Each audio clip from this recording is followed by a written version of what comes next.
what I'm getting at is that capitalism has stripped these white people of any identity except to do basic living functions so that they can take care of themselves as well as possible while they still show up to work.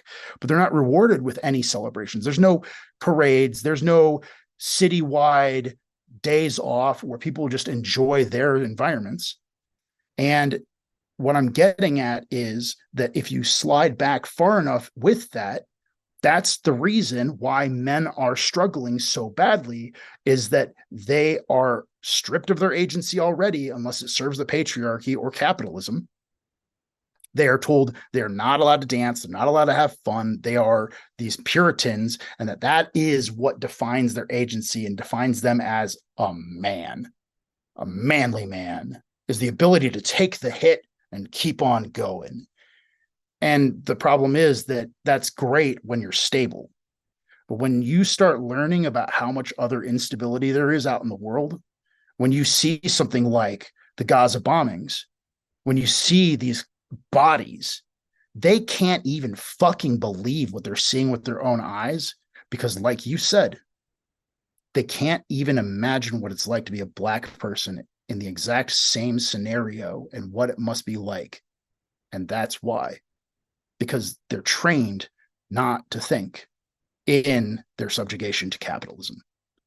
So without it, without celebration, without unity, without somebody checking on them and being like, hey, you know what? Actually, I've got a barbecue tonight. Why don't you come?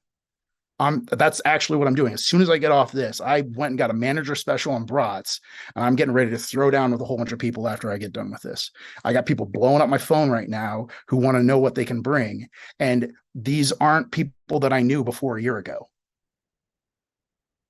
Inundate yourself with strangers. Inundate yourself with your neighbors. Inundate yourself with people that you're just getting to know, because that is quite functionally the opposite of Puritanism. It is the opposite end of this loss of agency of men in the digital age. And to a racialized degree, the dilemma that we run into, the dilemma that we're facing, is that I believe between the last time I talked to you and now, this idea was so critical, I had to be back here to explain it to you, because I think it answers so much. They can't imagine what it's like to be you and how much it hurts for you to be just a black man existing, because they've lost the ability to have object permanence. And even looking at you, they can't even see that you're the same as them. I mean, I think that, you know, I think that there are people who can understand, who are racialized white, what it is like to be me to a certain extent. Those are people who have actually tried. Okay.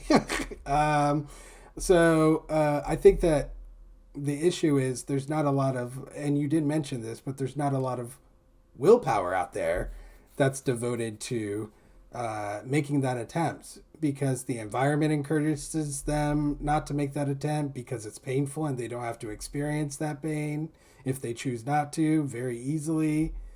And because a lot of people don't have an opportunity to communicate with people outside of their racial group, because we're still a heavily segregated country. So, Yeah.